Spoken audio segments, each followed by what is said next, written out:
옆 사람과 이렇게 인사합시다. 가까이 있는 사람, 어떻게 하고? 기쁘게 하고. 멀리 있는 사람 어떻게 하라? 가까이 오라. 다시 한번 우리 앞뒤로 인사해 보세요. 가까이 있는 사람, 기쁘게 하고, 멀리 있는 사람, 가까이 오게 합시다. 아멘. 가끔 제가 이 자리에 서서 보면 얼굴이 잘 보이는 사람이 있는가 하면 얼굴이 잘 안 보이는 사람이 있어요. 둘 중에 하나인 것 같아요. 나는 네가 보기 싫다 라고 생각해가지고 앞사람 머리 뒤에 바로 숨어가지고 이렇게 보이는 분들이 있는가 하면 그래도 나 목사님 좀 봐야 되겠다 하면서 사이에 앉게 그런 센스를 발휘하는 분들도 있는 것 같아요. 이제 앞으로 제가 잘 안 보이면 우리 목사님을 좀 보고 싶지 않구나 라고 제가 생각할 테니까 이왕이면 여러분들 제가 잘 보이는 자리에 앉아 계시기를 주님의 이름으로 축복합니다. 저는 항상 이런 생각이 있어요. 제일 앞에 있는 사람들은 나를 100% 사랑하고 그 뒷줄은 90%, 그 세 번째 줄은 80%, 네 번째 줄은 70% 나를 사랑한다라고 생각하고 있는 사람 중에 하나예요. 오늘 새로남교회에서 저를 사랑하는 세 분의 이 남자 당신들 때문에 내가 삽니다. 이왕이면 앞에 와서 앉으시기를 주님의 이름으로 축복합니다. 꼭 맞는 건 아니지만 틀린 말도 아닌 것 같아요. 앞에 앉아있는 학생들이 뭐도 잘해요? 공부도 잘해요. 이상하죠? 꼭 그런 건 아니지만 제 뒤에 있는 학생은 제 공부를 못해요. 아니 꼭 그런 건 아니지만 틀린 말도 아닌 것 같아요. 제가 학교 다니시는 분들은 다 알 거예요. 그렇죠? 제일 먼저 땡땡이 치려고 그러면 어디에 앉아야 됩니까? 문 옆에 앉아요. 맨 뒤도 아니라 어디요? 문 옆에. 제일 문 옆에 앉아있는 사람들은 이런 생각이 들어요. 빨리 축도 마치고 난 다음에 빨리 집에 가야지. 그런 생각들. 아니면 배가 고파서 빨리 밥 먹으러 가야지. 이왕이면 주님에게 가까이 와 계시기를 주님의 이름으로 축복합니다. 오늘 로마서 5장 12절과 21절의 말씀을 가지고 누구를 따를 것인가 라는 주제를 가지고 함께 은혜를 받고자 합니다. 오늘 박찬호 선수 아시죠? 이 박찬호 선수가 메이저리그에서 뛰었던 그 LA 다저스의 그 토미 라소다라고 하는 감독이 이런 말을 했어요. 좋은 선수는 유니폼 뒤에 있는 이름을 위해서 뛰고 위대한 선수는 유니폼 앞에 있는 이름을 위해서 뛴다. 이 말이 무슨 말일까요?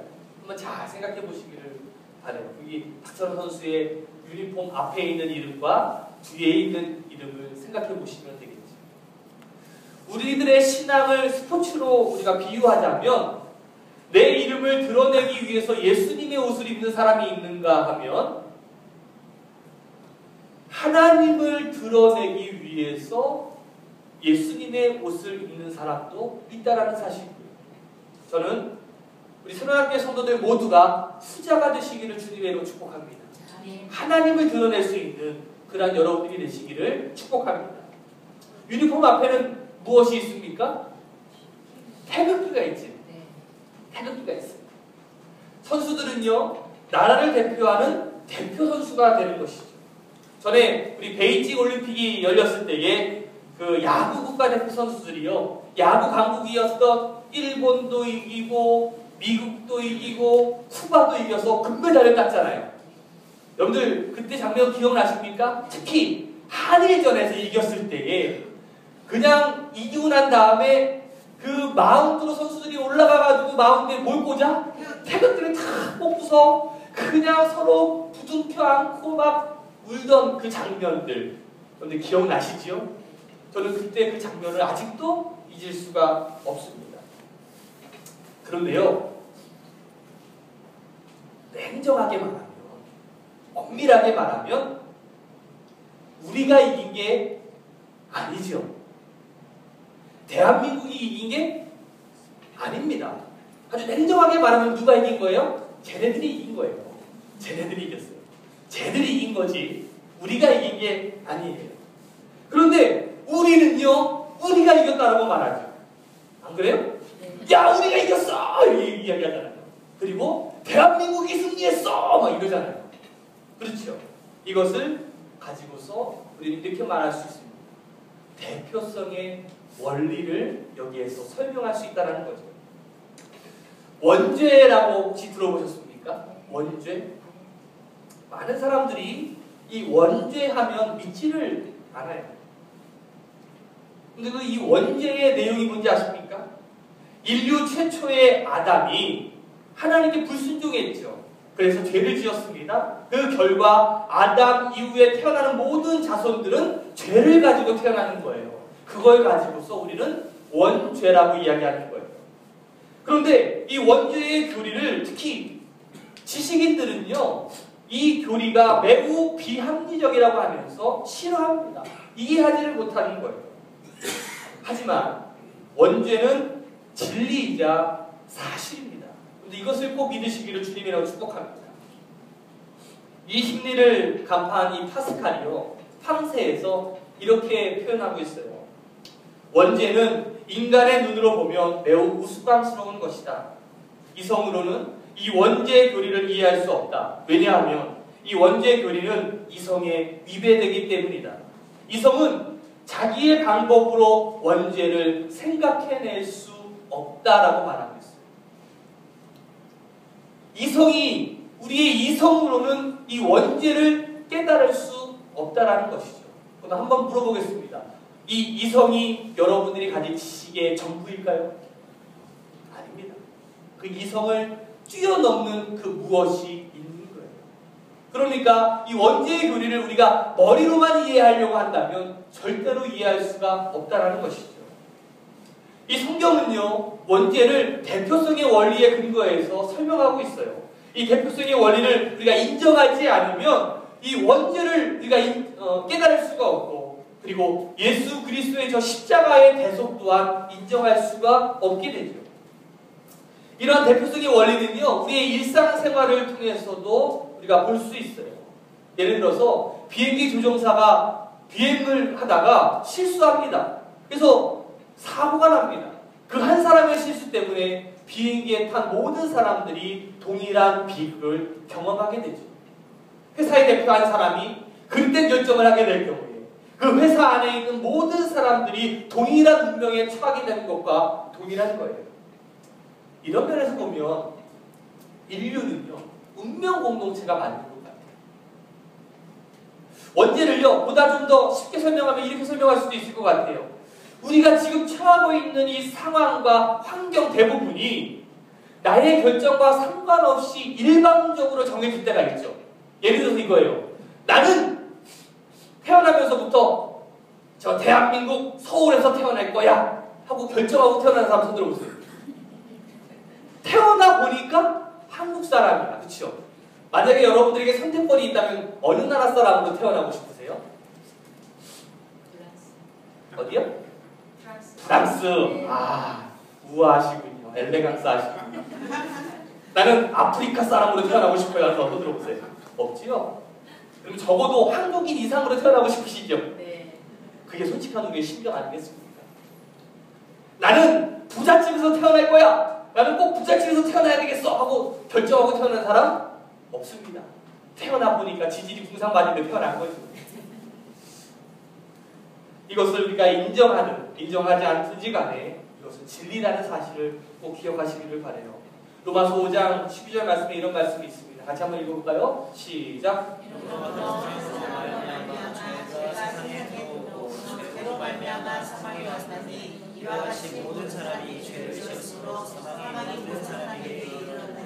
아멘.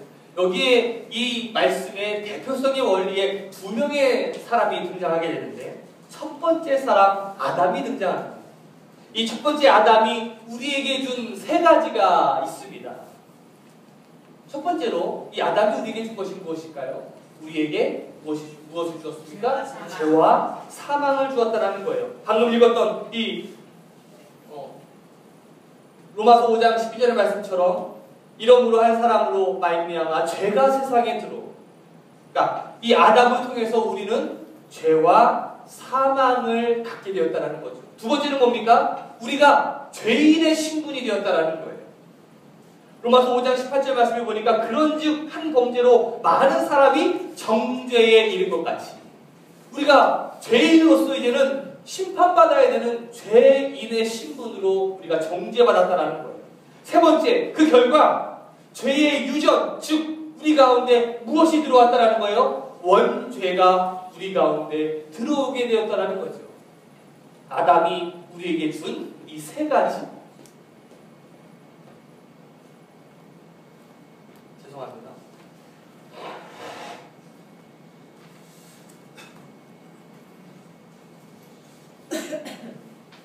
그러나 두 번째 아담이신 예수 그리스도께서 우리에게 준 세 가지의 선물이 있습니다. 첫 번째 뭡니까?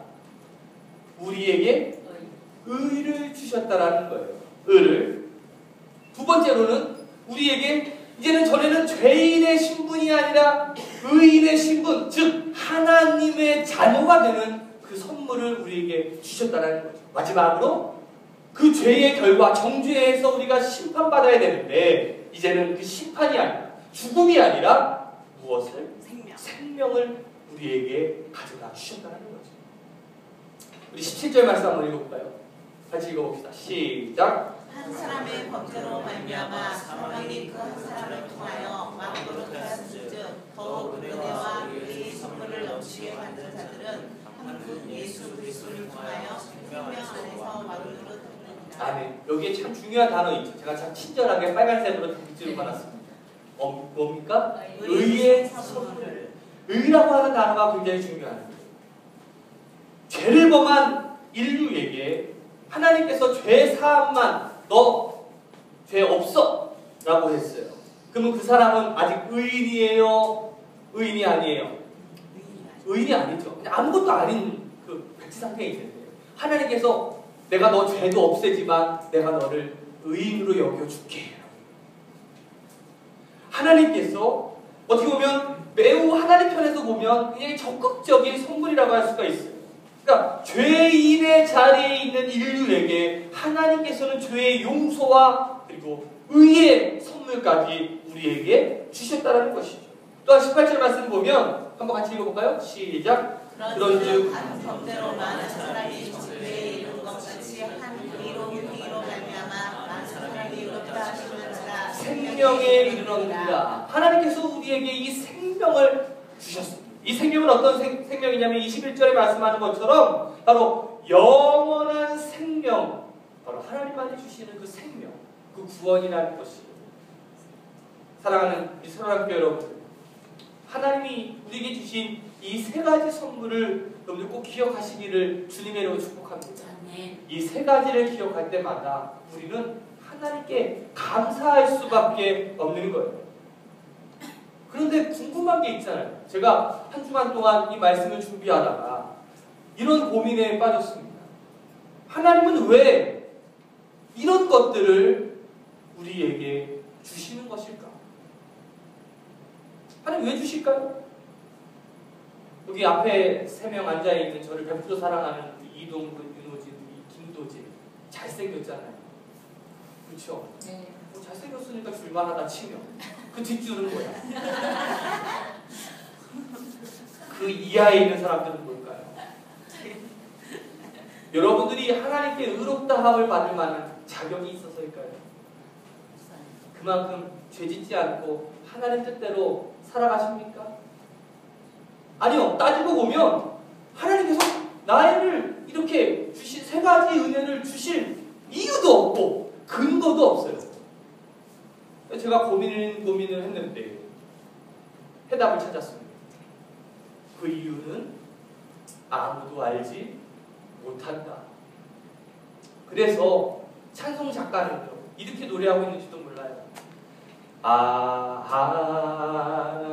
하나님의 은혜로 있을 데 없는 자 왜 구속하여 주는지 난 알 수 없도다. 그렇죠? 내가 쓸데없는 자고 내가 벌레보다 못한 자인데 나를 왜 하나님께서 사랑해 주시고 구원해 주시는지 그 이유를 알 수 없다라는 거예요. 다만 우리가 알 수 있는 사실 한 가지 분명한 이유가 있다면 하나님이 우리를 사랑하신다는 거예요. 왜 사랑하는지는 모르지만 중요한 것은 하나님이 나를 어떻게 한다? 사랑하신다는 것이죠. 로마서 5장 5절 말씀에 보면 이런 말씀이 있어요. 같이 읽어봅시다. 시작. 소망이 우리를 그렇게 하지 아니함은 우리에게 주신 성령으로 말미암아 하나님의 사랑이 우리 마음에 부음과 됨이니. 아멘. 자, 히랍 언어로 이 사랑이라는 단어가 세 가지 의미가 있습니다. 잘 알고 계시죠? 에로스의 사랑이 있어요. 에로스의 사랑이 뭔지 아십니까? 우리 동물이가 좋아하는 거예요. 남자와 여자가 만나서 뽀뽀하고 이렇게 애정을 나누는 거. 두 번째로 우리 윤우진선이 좋아하는 거예요. 필로스죠. 우정입니다. 정말 형제와 같이 이렇게 우정을 나누는 거. 이게 에로스의 사랑보다는 조금 높은 단계잖아요. 이 단계 위에 있는 게 뭔지 아시죠? 뭡니까? 아가페죠. 이 아가페는 어떤 겁니까? 당신의 유익을 위해서 내가 모든 것을 드리겠다라는 거예요. 내가 손해를 본다라고 할지라도 내가 아낌없이 당신의 유익을 위해서 드리겠다라는 거예요. 그러면 이 하나님의 사랑, 이 사랑이 헬라어로 뭐라고 써 있을까요? 에로스라고 써 있을까요? 아니면 필로스라고 써 있을까요? 아가파우라고 써 있을까요? 아가페라고 하는 단어죠. 바로 이 사랑 때문에 하나님께서는 우리에게 은혜를 주시기를 원하고 사랑하시기로 결단하셨어요. 그래서 죄 대신에 의를 우리에게 주시고 그리고 사망 대신에 우리에게 생명을 주셔요. 그리고 심판 앞에 처한 우리에게 영원한 생명을 주시기로 결단하셨다는 것이.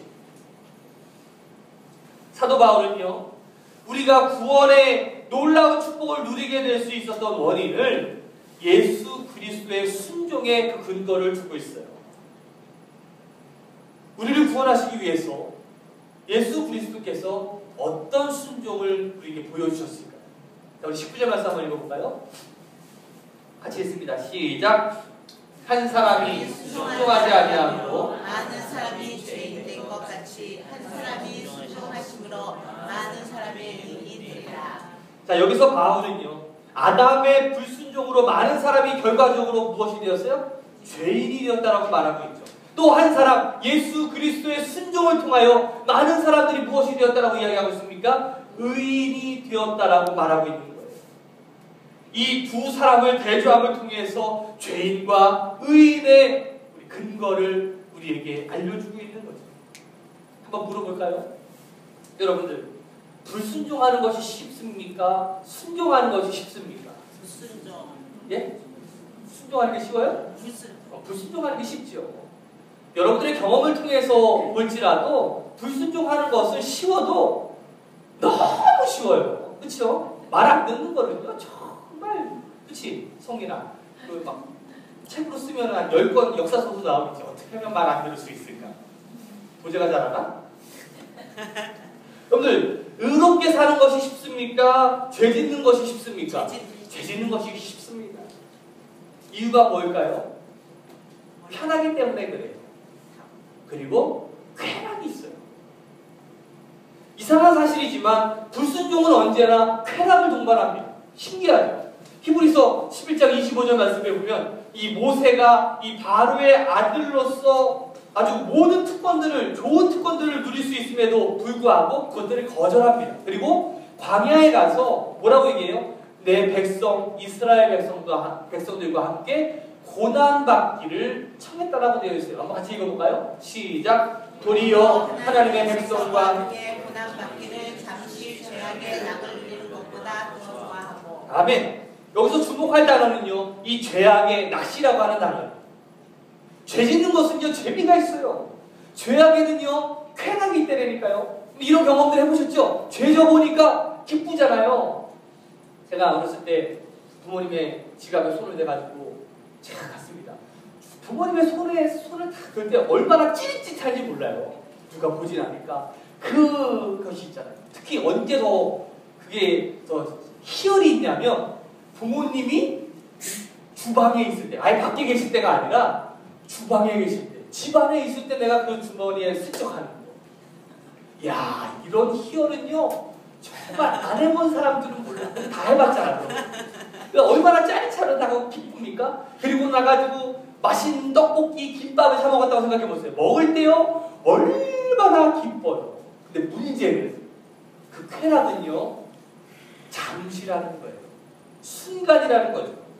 성경에는요 이 죄악의 낙 앞에 항상 이 쾌락이라고 하는 단어 앞에 어떤 단어가 있냐면 잠시라고 하는 단어가 있어요. 이 말이 무슨 말입니까? 쾌락은 오래가지 못한다는 거죠. 순간이라는 것이에요. 쾌락 뒤에는 반드시 후유증이 있다는 거예요. 쾌락은 반드시 쓰디쓴 고통을 동반한다는 거죠. 저랑 초등학교 때부터 아주 친한 친구가 있습니다. 그 친구는요 원체 여자를 좀 좋아해요. 제가 만날 때마다 정신 좀 차리라고 이야기를 합니다. 쌍둥이를 낳았어요. 그럼에도 불구하고 친구들하고 개를 만들어가지고 이 개 이름이 뭐냐면 나이트클럽 부킹개예요. 그 유부남들이 한 달에 한 번씩 나이트클럽에 가가지고 그 젊은 여자들하고 하루 놀겠다 개를 들어가지고 놉니다. 모르게 와이프 모르게 아주 신나게 놀죠. 근데요 참 신기한 거 다 알아. 결국은 이 마음이 떠났다라는 걸 안다면 그 아내가 세상에나 그 제 친구의 그 다른 친구와 바람이 난 거예요. 결국은 지금 뭐 이혼할 지경까지 가게 됐는데, 여러분들 그 순간순간은 기쁘고 즐거울지 모르지만 그 젊은 여자들이랑 노는 거 얼마나 좋겠습니까? 요즘에 저도 이제 나이가 좀 들어가는 것 같은 느낌이 드는 게 그 텔레비전 나오는 그 젊은 애들만 보면 그냥 다 이뻐. 근데 제가요 성민이나 동근이한테 물어보면 쟤 이쁘냐 그러면 쟤 별로예요. 이상해. 내 눈하고 쟤 눈이랑 틀린가 봐. 우리 조재훈 원사님 여기 보면 다 이쁩니까? 그렇죠? 부정도 안 하고 긍정도 안 하고 보통 부정도 안 하고 긍정도 안 하고 긍정인 거잖아요. 그렇죠? 우리 여자들도 마찬가지예요. 김영호 원사님 마찬가지. 젊은 남자애를 보면 다 이쁘고 잘생겼지요. 이게 그런 게 같아요. 근데 결국 그 순간은 즐거웠지만 그 결과는 비참한 거 아니겠습니까? 사람들이 죄 짓는 이유는요 쾌락이 수반되기 때문이고 반대로 순종하지 못하는 이유는 그 가운데 고통이 있기 때문에 그런 거예요.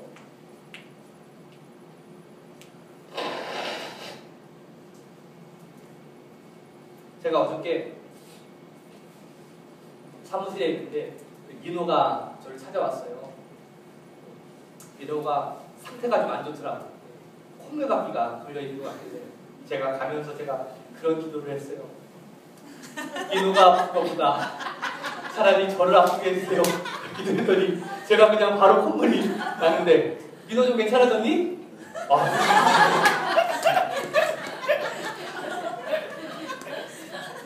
한번 따라해봅시다. 순종에는 고통이 동반되지만 그 이후에는 말할 수 없는 기쁨이 제공된다.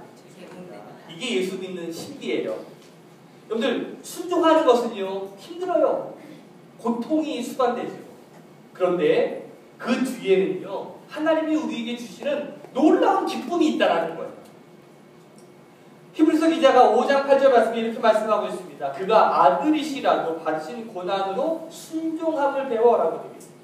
예수님이 하나님의 아들이심에도 불구하고 이 고난의 과정을 통해서 순종을 배웠다면 저와 여러분들은 이 순종을 배워도 엄청나게 많은 순종을 배워야 될 줄로 믿습니다. 예수 그리스도의 이 순종의 절정은요 저 십자가예요. 아니 어떻게 보면 하나님께서 이 땅에 오신 그 이유가 무엇입니까?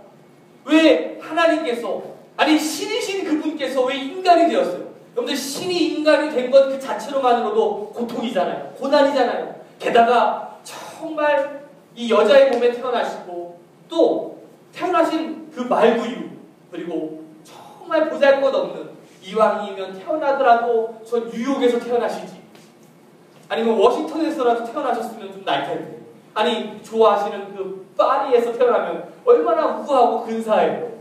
그런데 나사렛이라고 하는 정말 이름도 없는 저기저 정말 보잘것없는 그 마을에서 태어나신 그 자체만으로도 고난이었습니다. 그런데 빌립보서 2장 6절 이하의 말씀을 보면 이런 말씀이 있죠. 우리 같이 한번 읽어볼까요? 같이 읽습니다. 시작. 하나님과 능력을 취할 것으로 여기지 아니하시고 오히려 자기를 비어 종의 형체를 가진 사람과 지었고 사람의 모양으로 나타나셨으니 자기를 낮추시고 주기까지 인정하셨으니 그 십자가의 바로 이 십자가가 예수님의 순종의 절정이라고 할 수 있는 거예요. 그가 이 십자가에서 피를 흘리시고 고통당하시고 어떻게 보면 죽으실 이유가 아무런 이유가 없음에도 불구하고 십자가의 사랑에 순종하신 이유가 뭡니까? 인간을 향한 하나님의 사랑 그리고 하나님의 구원을 그 하나님의 계획에 순종하기 위함 아니겠습니까?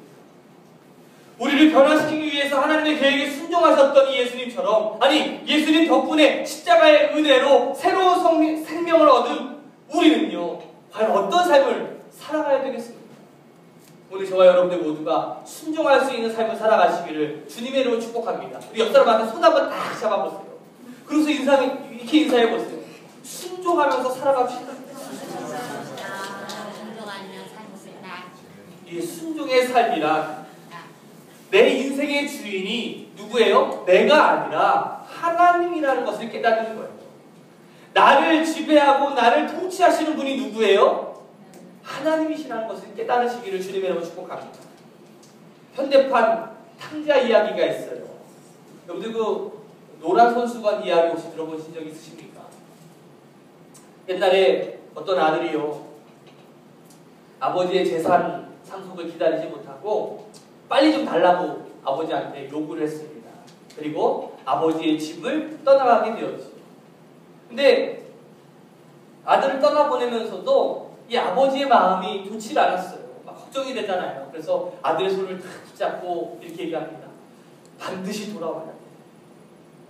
꼭 돌아오거라. 꼭 돌아오거라. 그리고 그 마당에 있는 그 단풍나무를 가리키면서 아들아, 가을이면 이 단풍나무가 붉게 물드는 것처럼 내가 너를 이 붉은 심장이 되어서 너를 기다리고 있다는 사실을 잊지 말아라. 네가 힘들고 또 가진 것들을 다 잃어버리거든. 그리고 아버지가 생각이 나고 고향집이 생각나거든. 꼭 이 아버지의 이 심장이 이 단풍나무처럼 붉게 너를 기다리고 있다는 사실을 꼭 기억하고 꼭 돌아오거라 하고서 당부를 하고 이 아들을 보냈습니다. 몇 년이 지났습니다. 가을이면 이 아버지는 힘없이 이 단풍나무에 앉아가지고 하염없이 아들을 기다리고 있지요. 그런데 몇 년이 지나가다 보니까 그만 이 단풍나무가 병이 들어서 죽게 되었어요. 이제 더 이상 단풍잎을 낼 수 없는 그 썩은 나무가 되었습니다. 아버지가 난리가 났죠. 그래서 어떻게 합니까? 그 하인들을 시켜가지고 명령을 합니다. 온 집안에 있는 빨간색 콧잎과 천들을 가져다가 이 나무에다 입혀라는 거예요. 이 하인들이 놀랐습니다. 아니 주인님 왜 그러십니까? 아니 우리 아들이 돌아오다가 혹시 빨간색이 없어서 혹시 아버지의 사랑이 식었나 의심하고 다시 돌아갈 수 있으니까 내 사랑이 아직도 변함없다라는 사실을 알려주기 위해서 아니 이 나무뿐만이 아니라 주변에 있는 모든 나무 그리고 지붕까지도 콧잎으로 빨갛게 물들어 입혀버려라 하고 명령을 했어요. 그의 가을에 이 아들이 이 아버지의 집을 향해서 걸어오다가 산모퉁이를 돌다가 이제 자기의 집을 딱 보는 순간에 지붕도 빨갛고 온갖 주변에 있는 나무가 빨간 모습을 보면서 그 자리에 엎드려서 하염없이 눈물을 흘리기 시작합니다. 여러분 한번 생각을 한번 해보세요. 저는 이 비유를 가장 잘 적절하게 설명할 수 있는 단어가 저는 더욱 넘치는 은혜가 아닌가 생각이 듭니다. 지붕마다 나무마다 아버지의 사랑을 걸어놓고 아들을 기다리시는 그 아버지. 오늘 하나님이 오늘 여러분들의 신앙의 삶 그리고 인생의 삶 속에서 실패하기도 하고 쓰러지기도 하고 고통당하고 있는 여러분들을 향해서 변함없는 그 사랑으로 여러분들을 기다리고 계시고 여러분들을 받아들이고 계심을 꼭 기억하시기를 주님으로 축복합니다. 오늘 하나님의 사랑이 그리고 하나님의 은혜가 오늘 여러분들에게 부어지시기를 간절히 주님으로 축복합니다. 그리고 여러분 우리 말씀을 통해서 하나님의 사랑을 깨달을 수 있는 그리고 하나님께 순종할 수 있는 우리 사랑함교회 성도들이 되시기를 주님으로 축복합니다. 아멘. 기도하겠습니다.